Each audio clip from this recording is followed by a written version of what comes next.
Na noite de hoje, nós vamos falar sobre a caridade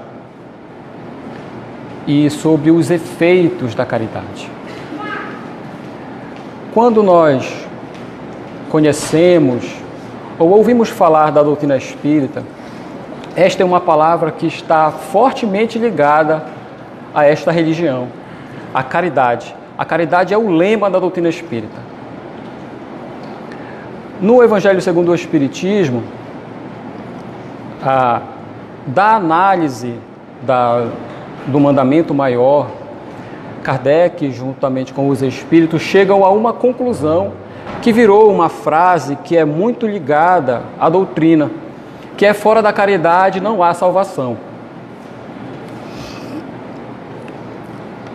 Essa frase não é uma frase de efeito que foi criada para uma doutrina que surgia e precisava do marketing e da divulgação, mas uma conclusão a que se chegou analisando-se o amar a Deus e amar ao próximo. Portanto, através da caridade é que se alcança a observância completa da lei divina.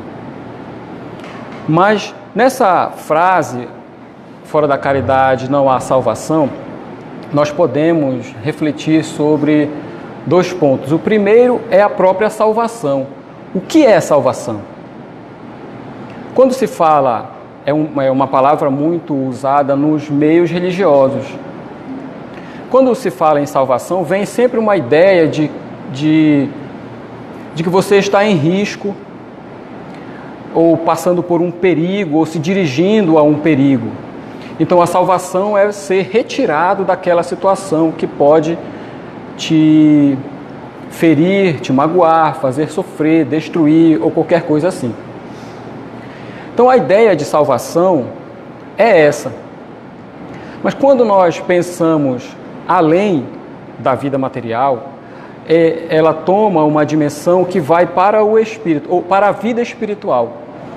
Então o que seria a salvação para o espírito?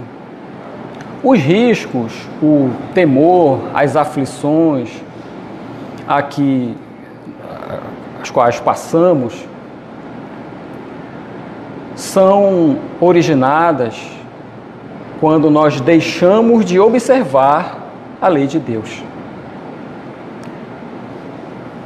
Cada ato, seja dos pensamentos às grandes obras, quando foge a linha que é a justiça, o amor e a caridade, gera uma consequência, que normalmente é um incômodo, ou uma aflição na linguagem evangélica, ou um sofrimento. Mas é algo que tem o objetivo de nos trazer de volta para a observação da lei de amor, de caridade. É algo que nos incomoda para nos deslocar para a linha que devemos seguir. Quando ele fala da caridade como um requisito para a salvação, significa que a prática desta virtude é a própria observação da lei divina. Porque em si, vivendo de acordo com os seus preceitos, não há nenhuma consequência negativa ou aflitiva para o espírito. Então, ele próprio se liberta do risco que causaria a si mesmo se deixasse de viver a vida digna e moral, preceitos do Evangelho. Esse é o sentido da salvação, nos salvar daquilo que nós mesmos estamos criando diariamente para nós, como uma expressão da lei de causa e efeito. E a caridade, ela é o tema principal dentro do Espiritismo, porque ela é simplesmente a manifestação do amor. Um conceito do amor bastante abrangente, a ponto de se tornar incompreensível, porque se confunde com Deus, segundo a definição de João, na sua primeira carta, mas que na prática o amor ele se manifesta através da caridade. Ele se materializa através da caridade. Ou se consubstancia através da caridade. Passa de um sentimento, de um estado de plenitude, para algo palpável e real, às vezes que se pode ver e sentir na prática.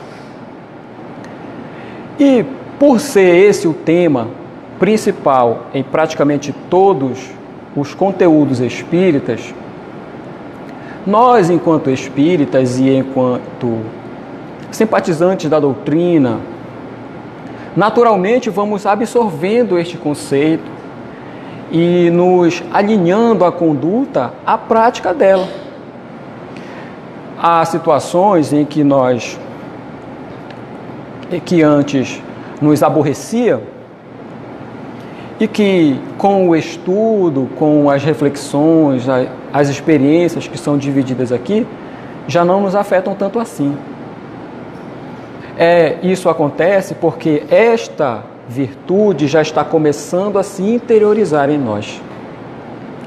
E isso é um processo paulatino e gradual, em que nós vamos então conquistando esse status, né, de estar agindo realmente de acordo com a lei.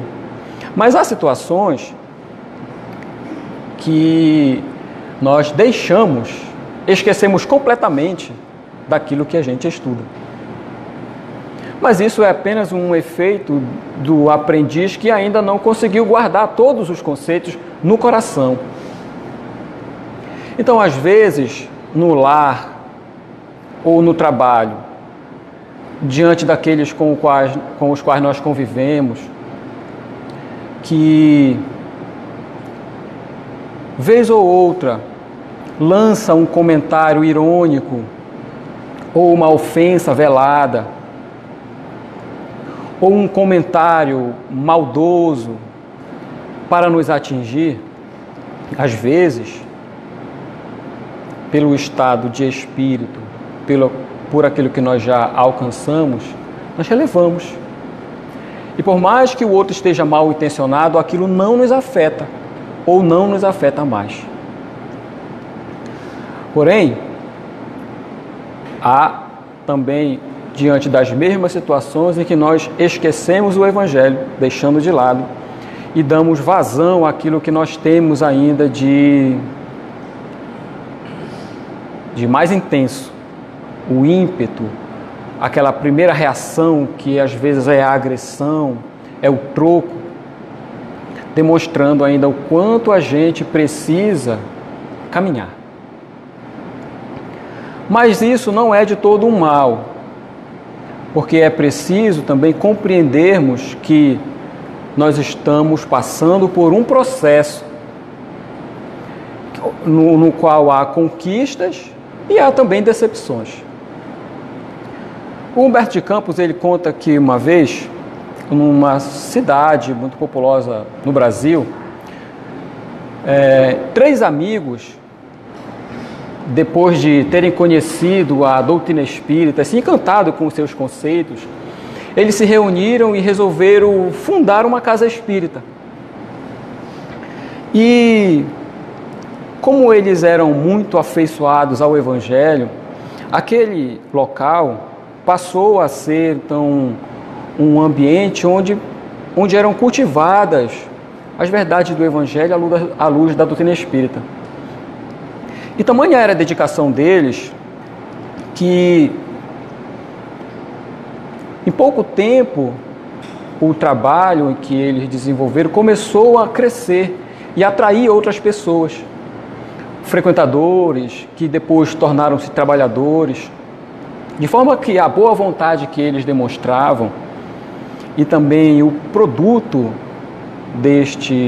destas boas intenções que tinham, também fez simpatizar vários espíritos que passaram a se ligar com ele, especialmente os 13 e os trabalhadores, e orientar o trabalho daquela casa.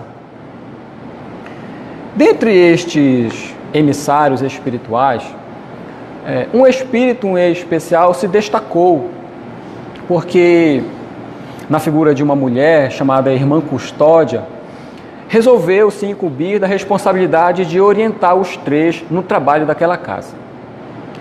E então, a partir daquele momento, ela esteve sempre muito presente, ligada a eles, inspirando as palestras, nos estudos, de forma que os comentários que eles faziam do Evangelho, tocavam realmente a emoção daqueles que iam lá para estudar, para refletir.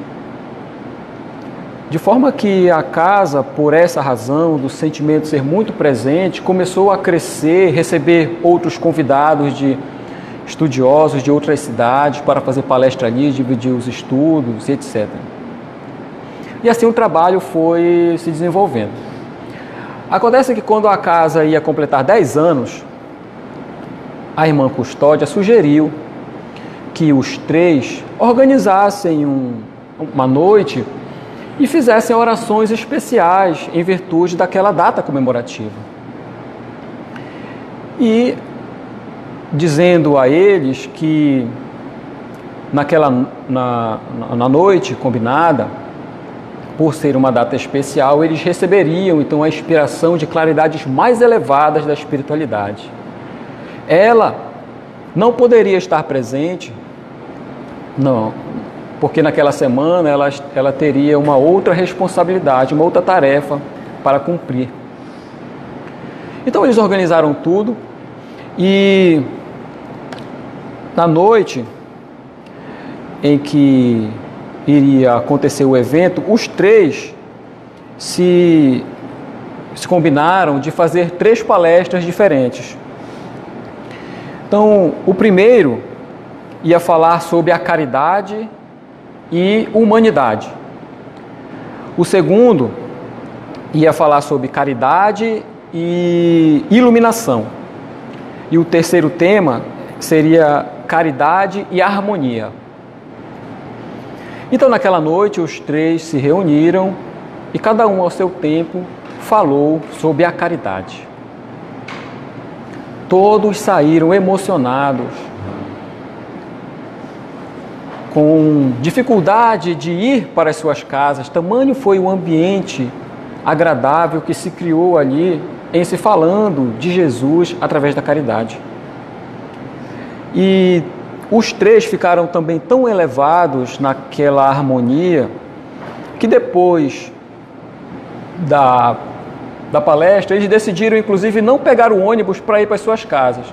Eles resolveram ir a pé porque teriam mais tempo para conversar e trocar as suas impressões, as emoções daquela noite. Eles não tinham andado ainda 1 quilômetro e de repente uma mulher atravessou a frente deles para pedir. Ela, com roupas simples, calçado também bem rústico, que não dava muita mostra da sua identidade, mas abordou os três pedindo ajuda, dizendo que tinha uma tarefa a cumprir ali naquela cidade, mas não tinha onde ficar. E perguntou para eles qual dos três poderia me ajudar, me dar um abrigo até amanhã de manhã, pelo menos até o sol nascer. E os três se entreolharam, um pouco receosos, até que o primeiro falou que, infelizmente, ele não ia poder ajudar, porque a mulher dele não ia compreender aquela situação de trazer uma mulher a mais de meia-noite, levar para sua casa. Isso traria problemas para ele. E o segundo, encorajado pelo comentário do primeiro, também ele falou que não seria possível, infelizmente, porque se os vizinhos o vissem entrando com uma mulher altas horas da noite, certamente não o perdoariam nos comentários maldosos. E ele não poderia arriscar. E o terceiro, meio tímido, também respondeu que a família dele não ia entender aquela situação de se levar uma desconhecida para dentro de casa.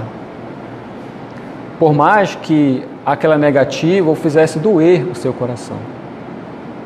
E os três negaram.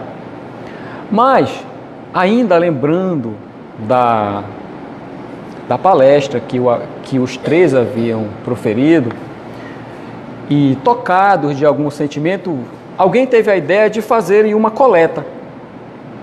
E cada um deu 5 cruzeiros, à época, para que ela pudesse, então, repousar aquelas horas até amanhã em uma pousada nas proximidades. E assim eles fizeram. Depois desse episódio, eles se dirigiram para suas casas, mas não conseguiram dormir, porque alguma coisa falava na consciência deles. Então os três saíram e se encontraram novamente, ainda na madrugada, e se dirigiram até a pousada, onde eles haviam sugerido que ela ficasse. Mas lá eles não encontraram nenhuma notícia dela. E o que deixou eles um pouco preocupados. Mas a vida seguiu, e na semana seguinte, quando eles retornaram então à atividade na casa espírita e na reunião mediúnica, a irmã que os orientava no trabalho se manifestou através de um médium e explicou para ele que aquela senhora que os havia abordado na rua era ela, e que com a graça de Jesus ela tinha se materializado em plena rua, porque o trabalho dela era examinar os progressos de cada um na área da caridade. E ela não demonstrava repreensão, mas até em tom de bom humor e certa alegria, ela disse para eles que estava aparentemente satisfeita, porque se em 10 anos de estudo eles já conseguiram abrir a carteira e dar 15 cruzeiros, talvez com 100 anos eles poderiam abrir as portas do coração. Assim é com a gente nesta caminhada que a gente faz dentro da doutrina espírita.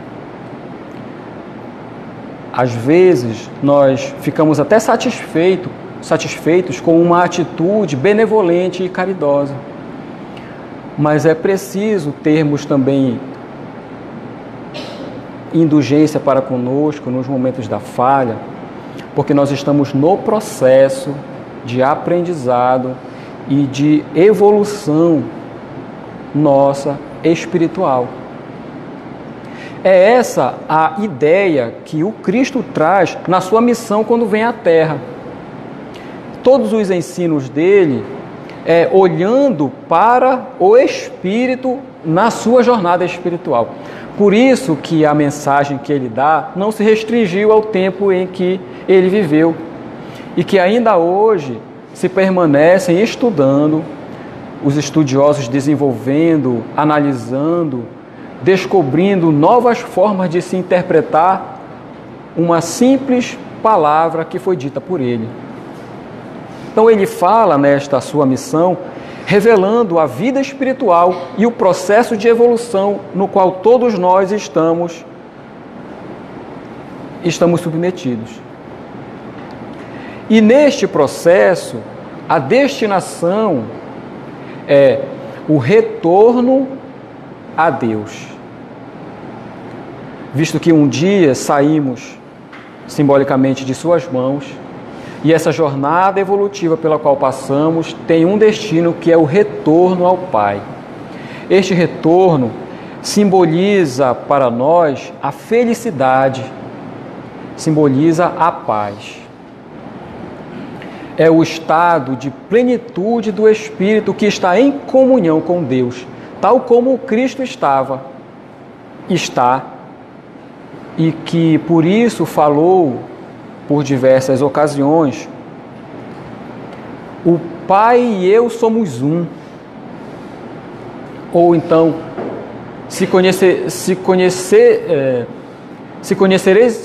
a mim, conhecereis também meu Pai. E os ensinos do Cristo, podemos resumi-lo, se pudéssemos resumir, seria nessas duas virtudes, a humildade e a caridade. Então, a doutrina espírita, por ser o resgate do Evangelho, do cristianismo, aquele que nasceu com Jesus, até os 2 primeiros séculos, terceiro talvez, resgate destes ensinos para a atualidade. E por resgatar a mensagem de Jesus na sua simplicidade e clareza, traz naturalmente o ensino da caridade e tornando como uma bandeira para esta doutrina. Se falarmos apenas neste momento da caridade, podemos olhar, por exemplo, para o momento em que ele presencia a doação de uma senhora no templo. Ela dá tudo o que ela tem. É uma pequena moeda que praticamente não tem valor, o óbolo da viúva. Ou também quando ele ensina verdadeiramente o amor aos inimigos, de orar por quem nos persegue e nos calunia. Ou quando ele silencia diante da arrogância e da indiferença de Pilatos. E na cruz, quando ele pede perdão a Deus para aqueles que o estavam crucificando. Atos de caridade. No Livro dos Espíritos, é a questão 886 que Kardec faz a eles sobre o que é a caridade. Visto que aqui mesmo, se nós fôssemos fazer uma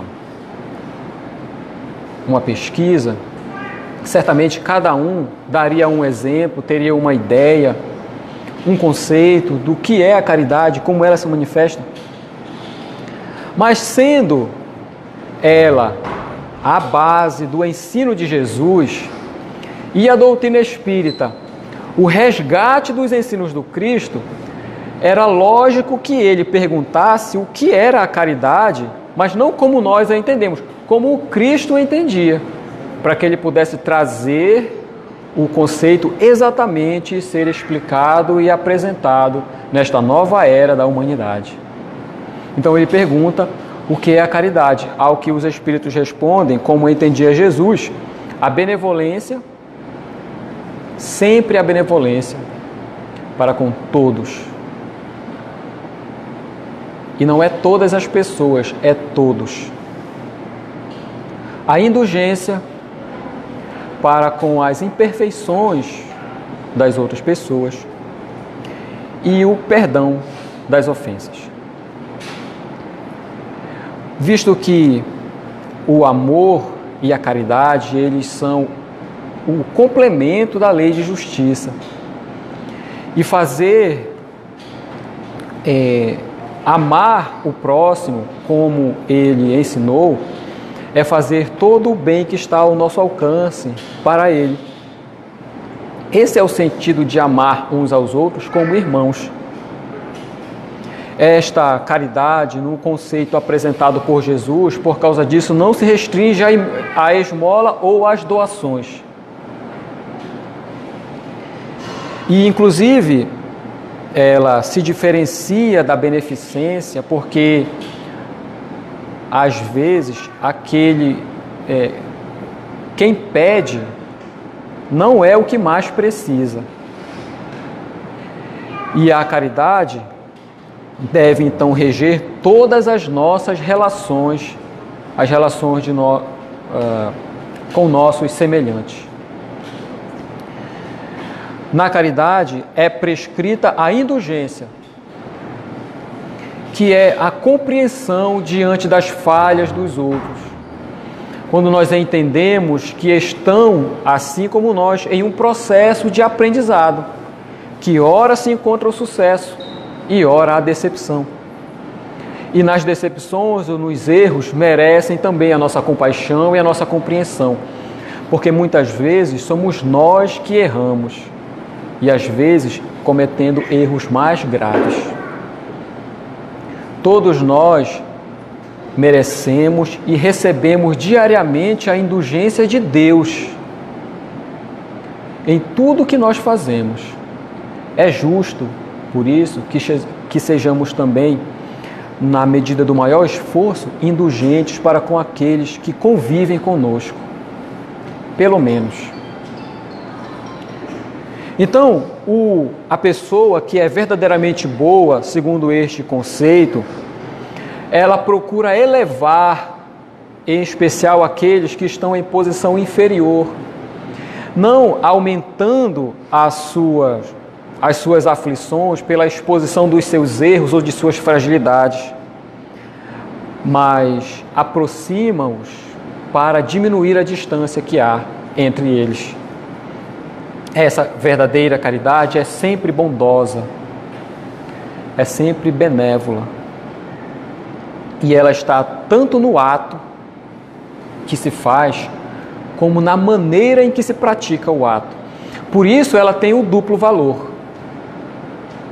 Então, quando se busca uma doação, por exemplo, poluída pelo desejo do autofavorecimento da imagem, é a perda de todo o mérito do bem que surgiria dali. Porque a caridade, ela é desinteressada, visa antes o bem do outro do que o destaque daquele que oferece o que é necessário. Então, amar uns aos outros, como Jesus ensinou, é apenas toda a lei divina. É o resumo de toda a lei de Deus. E, por isso, é essa lei que governa todos os mundos. O espírito de São Vicente de Paulo, ele fala que é por isso, nos seres organizados, nos seres orgânicos, a lei de atração é o amor. Mas nos seres inorgânicos, o amor se manifesta através da lei de atração. É a mesma em todos os mundos, porque a lei é uma só. Então ele diz para não esquecermos nunca de que, seja qual for o nosso estágio evolutivo, seja encarnado ou não, sempre nós teremos alguém em posição superior que nos orienta, da mesma maneira que existe alguém em posição inferior para quem nós temos o dever de guiar com aquilo que nós já conquistamos. Então ele reafirma para nós, para que sejamos caridosos, indulgentes para com os defeitos dos outros, brandos. Ser brando é ser doce, ser ameno. Benevolente, que é ser amável, respeitoso. Para com todos e tudo que nos seja inferior. Desde os seres mais ínfimos da criação. Aí sim, ele diz, estaremos obedecendo completamente à lei divina. Esse é um comentário que ele faz na questão 888 do Livro dos Espíritos. Chico, certa vez, ele junto com Emmanuel, ele fez uma afirmação sobre a prática da caridade e do bem, dizendo assim, todo o bem que a gente faz em qualquer parte, em qualquer lugar, será o nosso advogado em qualquer parte.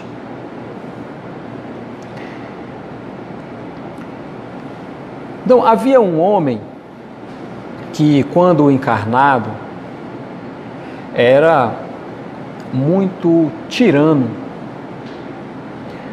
Não se fazia de rogado quando era para humilhar alguém em posição inferior a que ele, homem rico, ocupava naquela vida.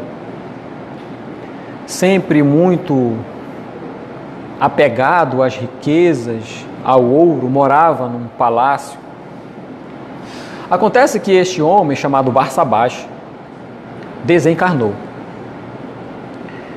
E como era muito apegado ainda à matéria e aos vícios da matéria, depois que se viu no mundo espiritual, procurou retornar para sua casa,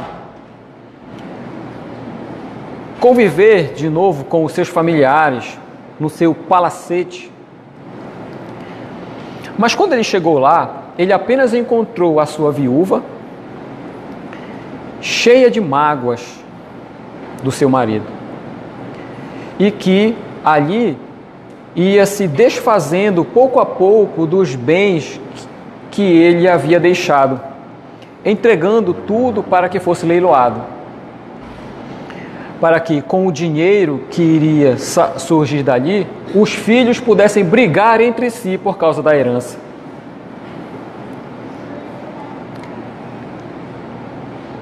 Ele percebeu que ninguém lembrava do seu nome. Aliás, quando era lembrado, era apenas para reclamar da conduta que ele havia tido e das lembranças que havia deixado quando estava vivo. E por causa dessa primeira decepção, ele saiu e foi procurar os seus amigos de infância.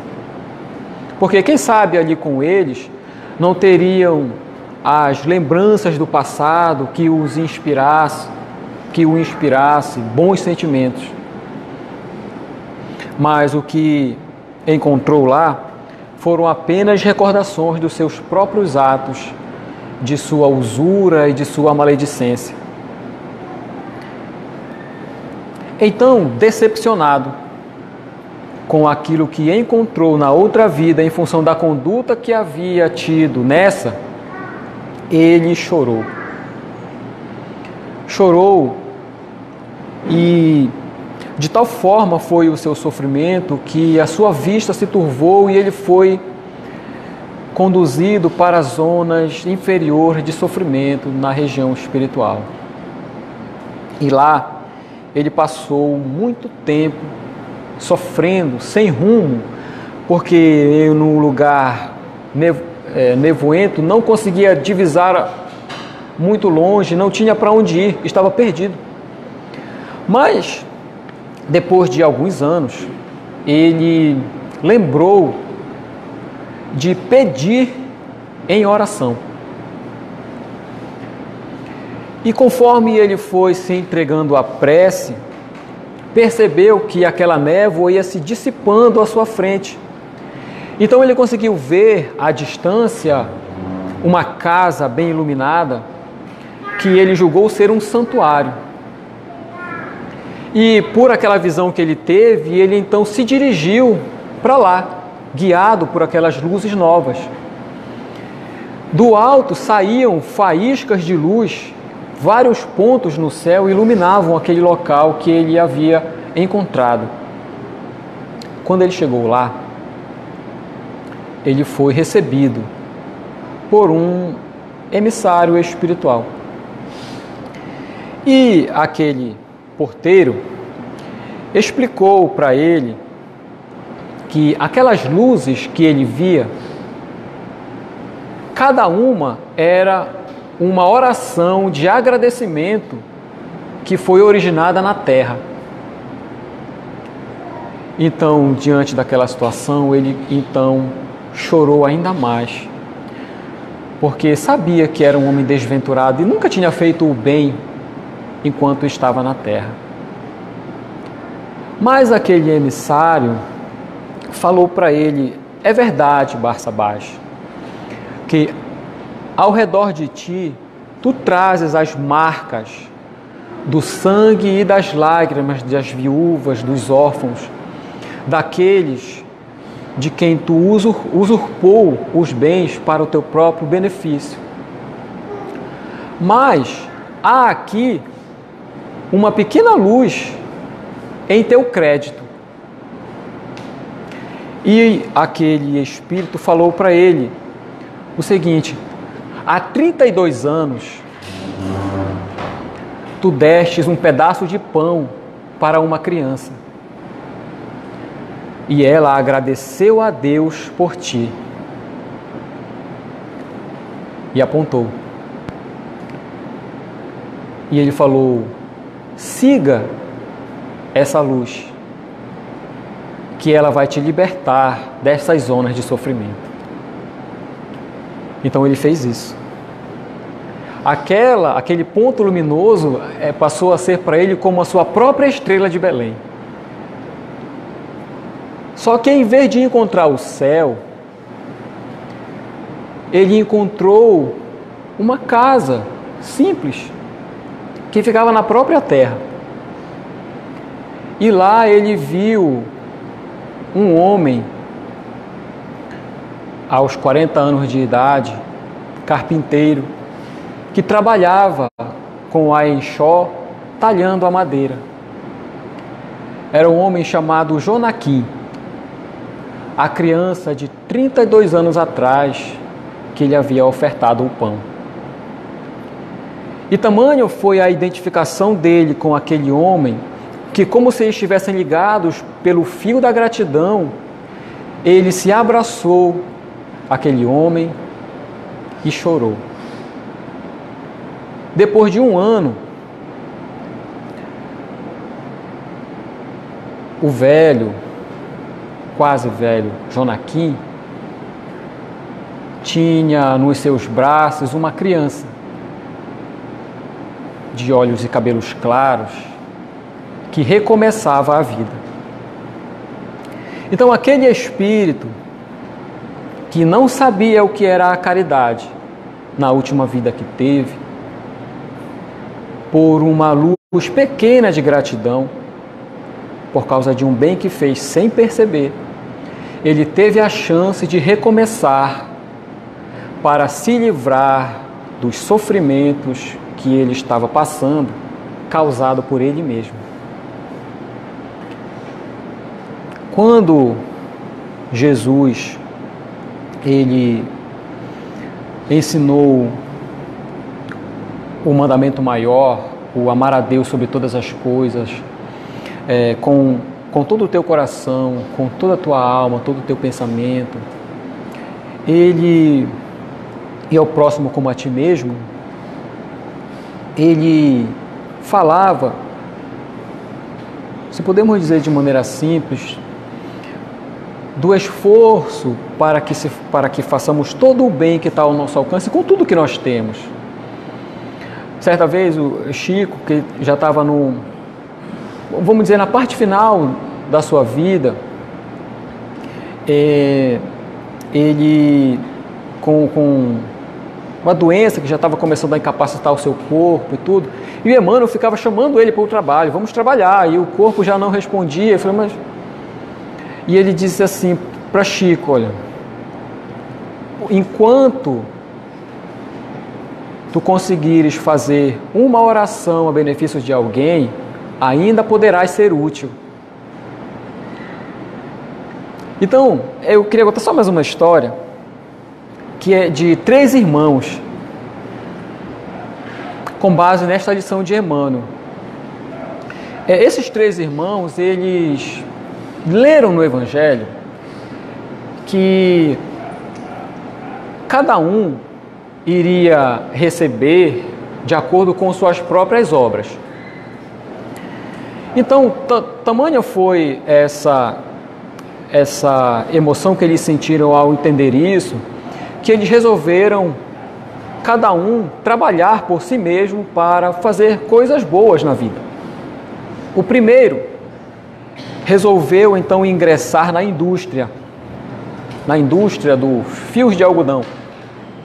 E como era um homem muito inteligente e bastante dinâmico na sua profissão, ele rapidamente conseguiu ascender na hierarquia da empresa. Em pouco tempo passou a ser sócio e dentro de 25 anos já era o chefe geral da companhia. Sempre ele foi marcado na sua conduta pela justiça, pela bondade, sabia dividir de maneira equitativa as tarefas, os serviços e distribuir os lucros também com justiça. E por isso era tido como um homem querido. O segundo irmão, ele estudou muito e se tornou juiz.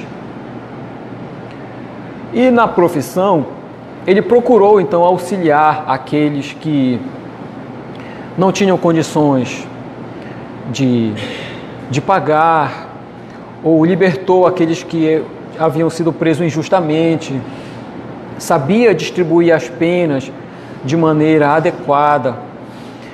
E de juiz ele passou então a ser legislador e também contribuiu para que fossem criadas leis mais justas e benévolas.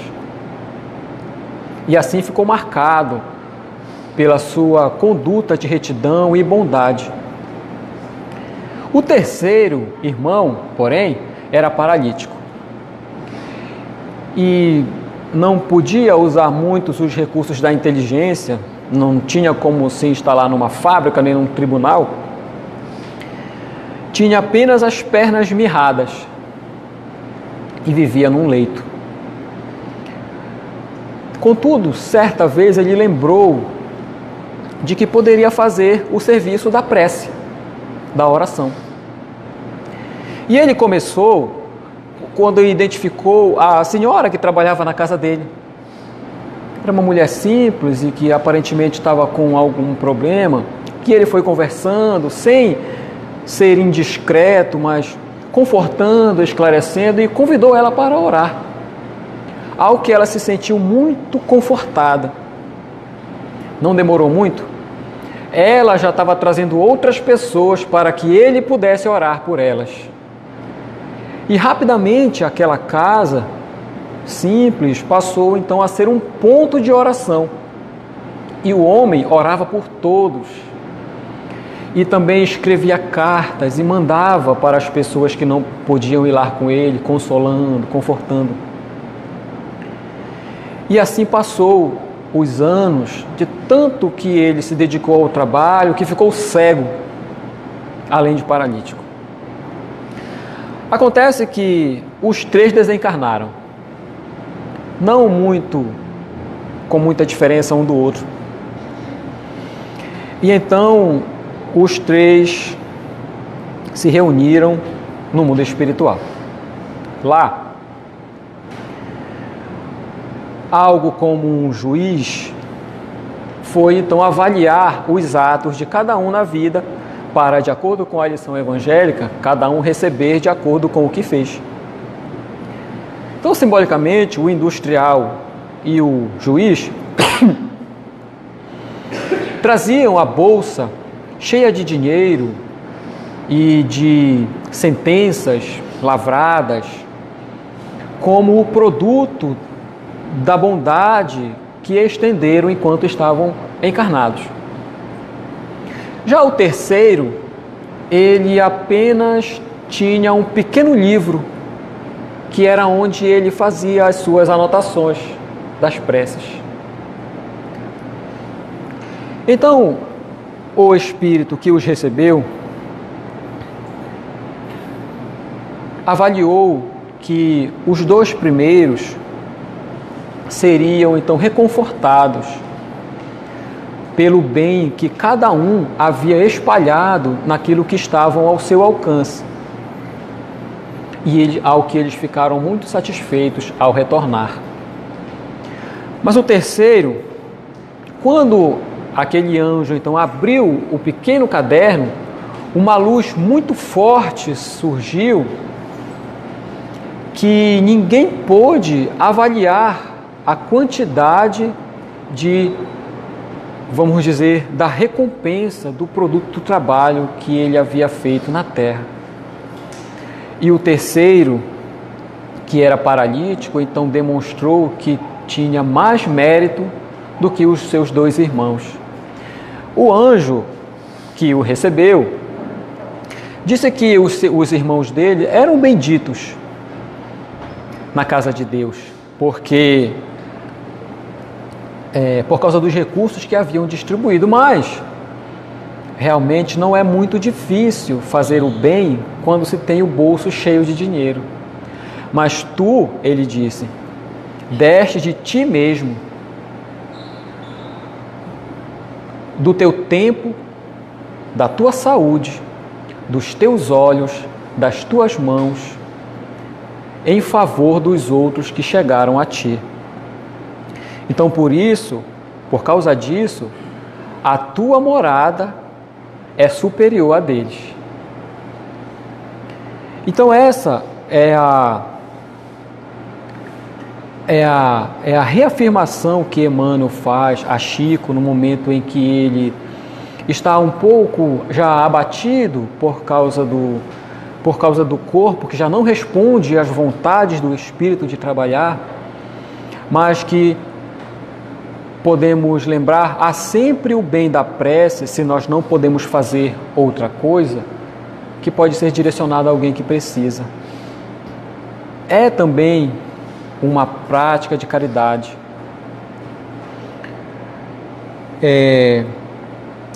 Repetindo a afirmação de São Vicente de Paulo,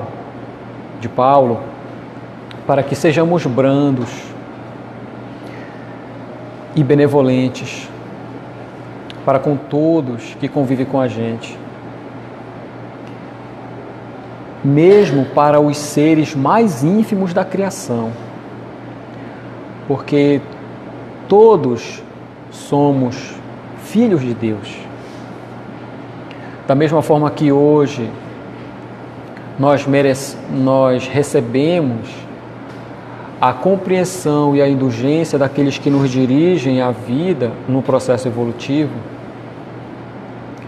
seria de bom tom que também nos esforçássemos a dar aos outros aquilo que nós recebemos em abundância.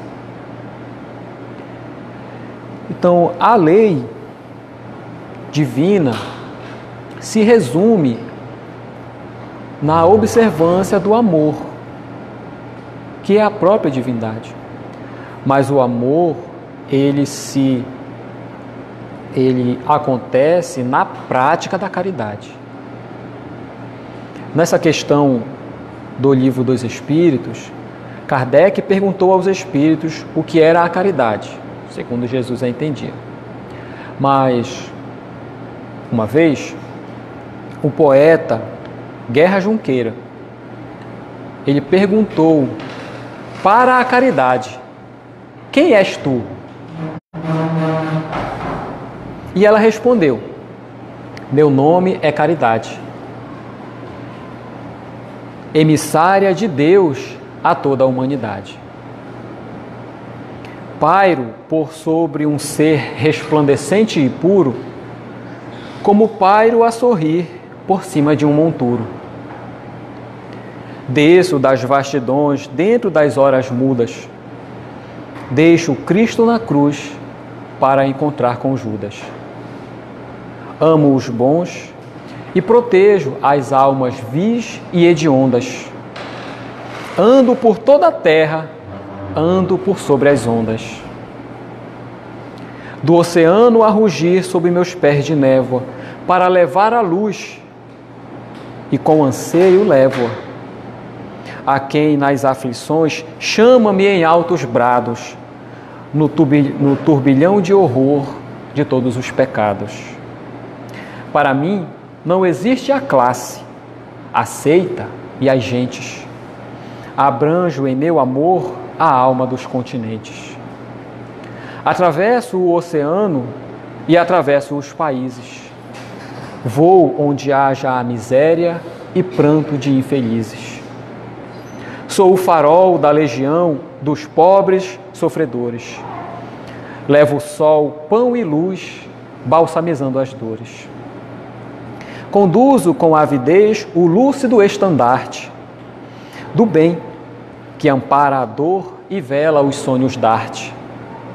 Amo o labor da ciência e amo a existência honesta. Do ingênuo lavrador que, em vez do sono à sesta, enche com seu trabalho as lindas manhãs claras. E quando chega a tarde, engendra a paz nas searas.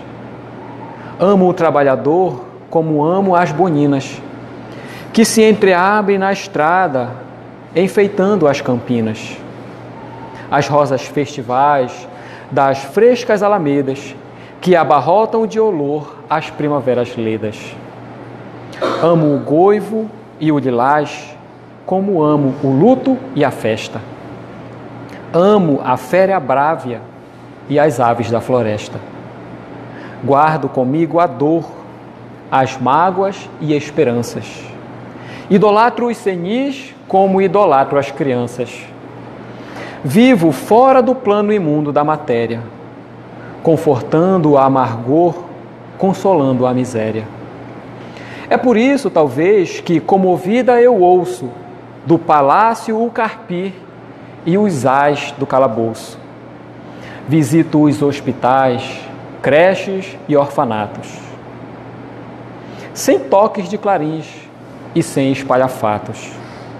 Vou ao cárcere escuro, entro nos palacetes, desço ao antro abismal e ascendo aos minaretes. Estou dentro do templo e dentro dos prostíbulos, ao pé do altar da fé, no sopé dos patíbulos. Oro em qualquer lugar, nas ermidas, nos montes, subo da terra ao céu, não conheço horizontes. Não conheço nações, corro do brejo aos sóis. Nunca a lisonja fiz, nem recebo homenagens.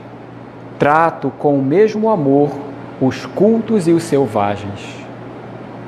Jamais pude escolher entre Roma ou Paris. Não me regem as leis que regem um país. Minha missão é amar. Amo o templo e amo a escola. Amo o bem que alivia, amo o bem que consola. Muito obrigado e que Jesus nos abençoe.